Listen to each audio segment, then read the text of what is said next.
मानले जातात आणि हे गणपती बाप्पा आपल्या धर्मातील सर्वात प्रथम पूजनीय देवता देखील आहे। त्यामुळे ह्या वस्तू देवांना अर्पण केल्याने श्री गणेश प्रसन्न होतात आणि जीवनातील अडथळे सुद्धा दूर करतात। सर्वप्रथम आपण नैवेद्य म्हणजे काय आणि तो देवाला का आणि कसा दाखवायचा याबद्दल तर संपूर्ण माहिती बघितलीच आहे। त्यासोबतच देवाला निवेदनीय म्हणजे असे जे द्रव्य ते द्रव्य म्हणजेच नैवेद्य होय, म्हणजे ईश्वराला अर्पण करता येण्यासारखी आणि त्याला देता येण्यासारखे खाद्य वस्तू खाद्यपदार्थ म्हणजेच नैवेद्य आपण असे म्हणूया।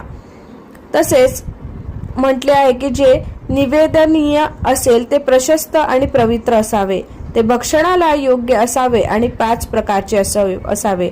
भक्ष्य म्हणजे गिळता येण्यासारखे, भोज्य म्हणजे चावून खाता येईल असे, लेह्य म्हणजे चाटता येईल असे आणि पेय म्हणजे पिता येईल असे।